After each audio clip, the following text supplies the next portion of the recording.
and I learned this from you, he was not ready to be helped. And he had to be ready. You know what I mean? And so I couldn't fix him as much as I wanted to try. I couldn't fix him.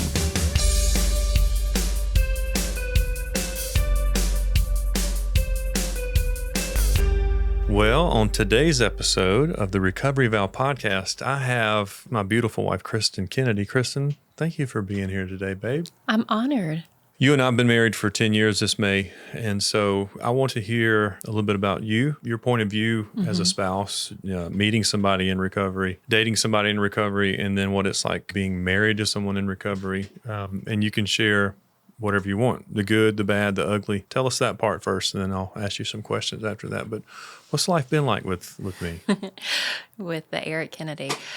It's been great. I think this was definitely a journey. Just a little background in my own personal life. I was raised in a very typical middle-class American household. Mom and dad were married, or still married. Life was pretty easy. I didn't really know anybody that abused drugs or alcohol growing up. So, never really experienced a lot with drugs or alcohol, I guess, growing up. My parents would have an occasional drink on the weekend, but it was never a big part of our lives. So, I guess I was kind of naive to that aspect. But when I was 17 or 18, I met a young man who I dated for almost 2 years, and he ended up struggling with addiction. And so I went through quite the journey with him. I was young and, again, kind of naive to that side of life, I guess. And How old were you when you started dating that guy? I was 18, and we broke up when I was around 21. My mom and dad kind of tried telling me, this is not good, Kristen, not just because of his addiction, but just the way he treated me as a result of the alcohol. And his struggle was more with pain pills. So it was not as easy for me to spot that he was abusing some kind of substance. So there was a whole lot of name calling and fighting, and you're crazy. I'm not doing anything, Kristen. But all of the signs were there. He was spending crazy amount of money, lying about where he was, and I was trying to be supportive. My parents were trying to be supportive of him, and he just wasn't ready for help. And anyway, so quite the journey with that. And I remember telling my mom after we broke up, and I finally got through that season, I said, I will never, ever date anybody with addiction issues ever again. But as far as I was at a point in my life that I was ready to meet somebody good and that had the same values and heart that I did. And so I said, you know what, I'm going to get involved at church and I'm going to start serving more. I was going to Stevens Creek with some friends of mine, and I decided that I needed to get plugged in. And so I started serving in the kids ministry. And long story short, that's kind of how you and I met, from serving in the kids ministry. You were a safety Stevens Creek team. is a matchmaking place. That's right. You were a safety team member, and I was serving with the children, leading worship and stuff like that. And I'll let you tell that side of our story because you're better at that side of the story. About you singing? No, I didn't sing. I mainly dance. Singing's not my spiritual gift. Okay. No, I was going to say how you and I met. I'll save that for you. But to continue with my side of the story, when I met you, one of the things that I had promised myself is I would not date somebody struggling with addiction ever again. And then I met you, and all of that good stuff happened. And a couple weeks in, you told me, oh, by the way, I'm an alcoholic. I used to snort cocaine. I drank. I did all the things. And well, there's a little difference there. So you weren't dealing with somebody that was in addiction. You were dealing with somebody that was in recovery. Yeah, exactly. So I was not using when we first started dating, and I had to prove to you that I could be better than what you had before. Right. Not as far as a comparison, the dark side of addiction, and then there's a bright side of what recovery is. But in my mind, the only thing I had ever dealt with addiction was somebody in it. Mm-hmm. And I think my biggest fear was that, okay, I've been there, done that. I know the quote unquote statistics. I think you were only 2 years sober, right? When we met. You gave me my 3-year chip. Yeah. So we probably started dating just before that. Right. And so in my mind, I was like, am I ready to take on this responsibility of him possibly going back to the person I knew and that other guy I dated. Is that when you broke up with me? Yeah, I was still scared. I I do mean, think but that we was did break we up. did break up, and then we got engaged like a few months later, right? Yeah. But yeah, we did break up because I was scared. I was very scared because that was a season of my life that I did not want to relive again. And even though it was not with you, again, that was my only experience with somebody who was an alcoholic because, and you guys even say it, like, it doesn't matter if you're 2 years clean or 20 years clean, you're still an alcoholic, right? You still consider yourself, right? Mm-hmm.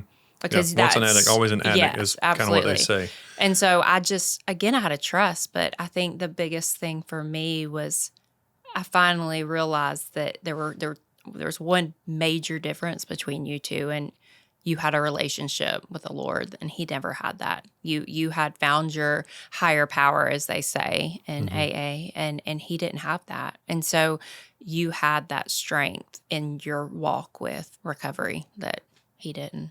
Yeah, that's good. And you're right. I mean, I had that relationship and I exercised that relationship because I didn't have that relationship before. And so it was, I came as a package too. I mean, I came with two little ones. And so I wanted what was best for them and for you because, starting over with hope and confidence and doing the next right thing, it was just a lot of responsibility. Yeah. So we've written love letters to each other before in mediation. And one thing that I never knew about you is just how you've carried that with you for a while.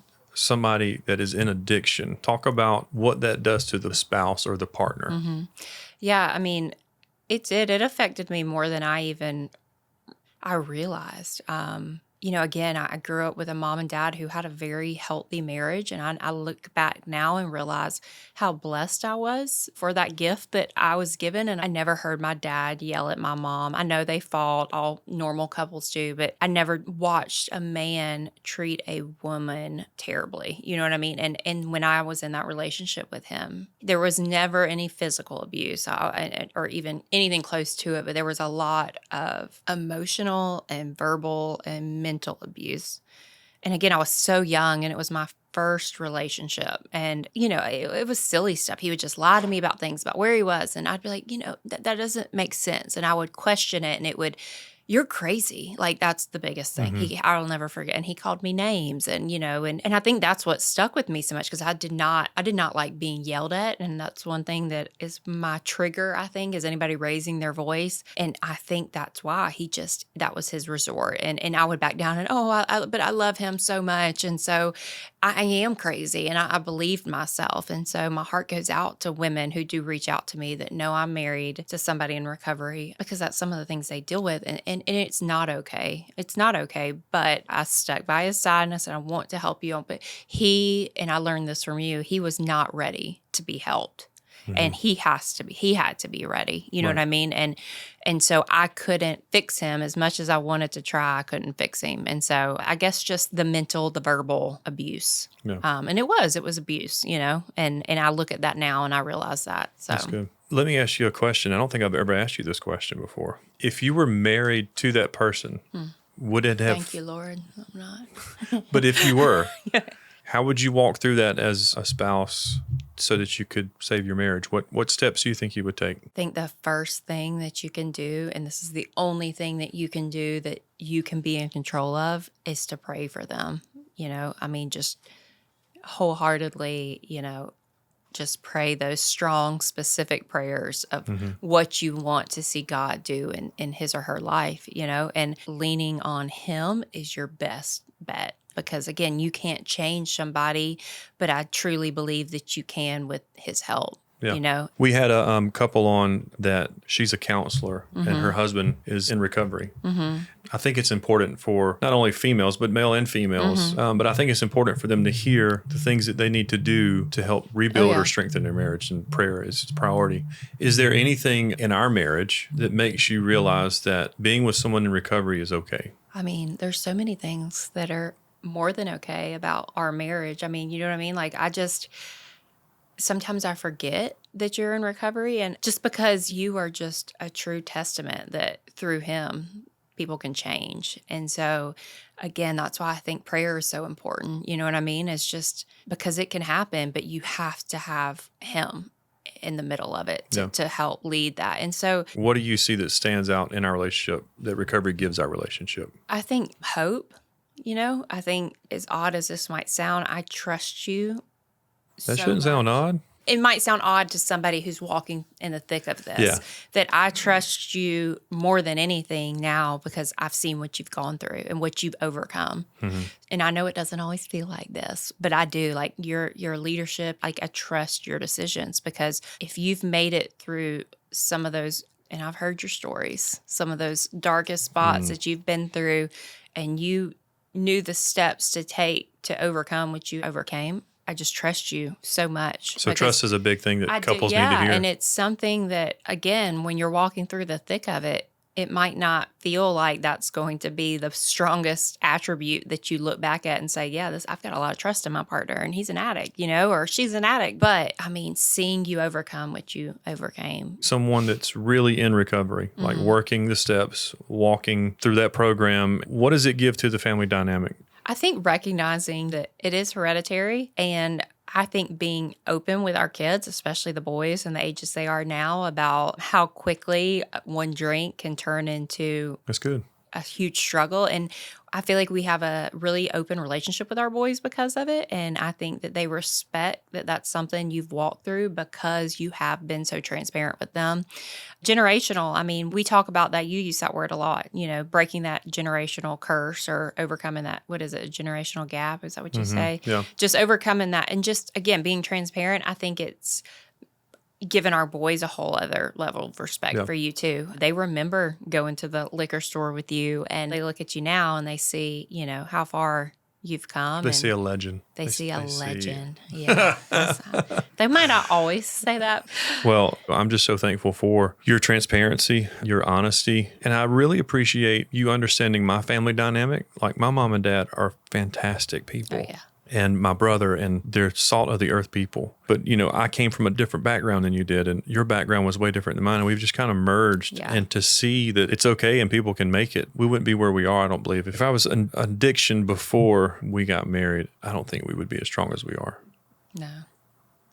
I don't think you were ready. No, I mean, and honestly, at that point in my life, I wasn't ready either. You know what I mean? And Yeah. I was in my early 20s, and that's what people do, it feels like, is they go out to the bars and all of that. And I was like, I remember telling my mom, I said, I'm done with this. I don't care if I ever drink again in my life. But I feel like that's the only social time I could have to meet anybody. And I knew I didn't necessarily want to meet anybody at a bar.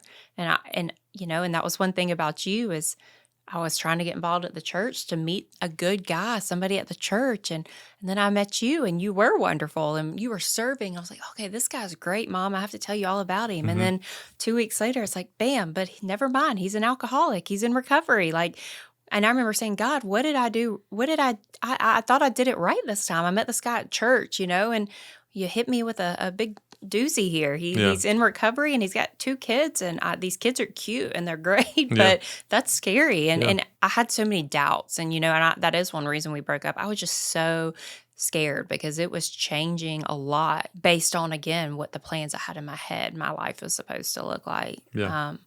But I thank God every day that I just trusted him and I trusted you because you've given me a beautiful little girl, and those 2 little boys are my heart. I mean, he has such a big plan for all of us. And that's, I guess, my biggest piece of advice is just to trust him and don't give up, because if I gave up on you, even though you weren't in the thick of it, but if I gave up on you because of those doubts in my head, you know what I mean? Like our life dynamic would be so much different. Probably a lot different. A lot different. Recently, we had Dave and Ashley Willis on, and they're good friends of ours. Oh, yeah. We love Dave and Ashley. They talked about XO marriage and that group of folks that we've become great friends with. Tell us a little bit about what it was like to go through their mediation training. And do you see mediation being a way that folks can walk through getting sober together? Oh, absolutely. I mean, if you ask me about XO, of course, the first thing I'll say is wonderful people. The friendships we have made and the connections, their heart for marriage is just unmatched. So when you and I went through our initial mediation. If you're wanting to be a mediator, you go through the mediation. And so we did kind of a quick version of it. And our marriage was not in a crisis at that point, like a lot of marriages are when they go through mediation. But you and I both said, like, it was life-changing just writing those letters to each other and just being vulnerable with each other. And so the impact it made on us just in that meeting we had with them was just unmatched. So the biggest thing that stuck out to me about the mediation was just the 8 hours you spend together. What makes it different from counseling is you aren't just given an hour or two, because it's like you're just getting to the surface of things after an hour of spending time with a counselor. But with mediation, you're there for 8 hours. You're stuck with them. They got snacks, though. They've got drinks, non-alcoholic, of course. It's just a moment of vulnerability. And I think, what was the success rate? Like 90%? It's It was up unreal. Yeah. Yeah. I absolutely believe in it. I definitely think it will be beneficial for people. That's awesome. Yeah. If you were speaking to the wives out there, I mean, every wife or husband, for that matter, that's listening to this podcast, and they are struggling as a spouse, what would you tell them? My biggest piece of advice would be to, if you're married, especially, to remember that vow that you made. That's good. Before God and all of your loved ones, that through thick and through thin. And I know it's hard, but one thing, Dave and Ashley always say is, there are going to be times throughout your marriage that one of you is being weak and the other is being strong. And when your spouse is battling addiction, because it's a disease, and that's important to recognize. And it's something that's beyond their control, especially if they are openly telling you, I want to fix this, I want to stop, then you've got to give them grace, because, God gives us grace every single day that we don't deserve. Because there are marriages out there that will fail from addiction. Oh, absolutely. And just give them grace. Just know that, and even if they aren't actively willing and telling you, I want to stop, just again, have grace, remember the vow you made, and just pray. That's the first thing you need to do. And then what energizes your spouse. Maybe it's quality time. Then say, hey, there's this local church. They have small groups for people that are kind of walking the same journey. Just give it a shot with me, if that's what energizes them, whether it be quality time or, like you're very social. And that's something I think I would say, hey, there's these people out here that are like us. Let's see, okay, but maybe that's not their thing. Then intentional date nights at home or out to eat at your favorite restaurant, and be like, hey, there's this book that, you know what I mean? Like, would you do it with me? I think this would be cool for us to do, and just not, make it so it's not a chore. That's one thing I've learned from you through marriage, is that I don't need another job. You don't need another job. And that's true. And I get that. And I respect that. And just know what energizes your spouse. Yeah. Know what their love language is. What is their Enneagram number? Another little pitch there. Yeah. I love the Enneagram. So I think that's important. And just, do everything you can to save your marriage. Yep. That's good. Everything you can. That's really good. Well, I just want to say personally, thank you so much for coming on the Recovery Vow podcast and just hanging out with me and just sharing some of our testimony. I really believe that it may not be today, it may not be tomorrow, it may be a couple of years from now. Somebody's going to listen to this and they're going to relate to you and they're going to relate to this testimony.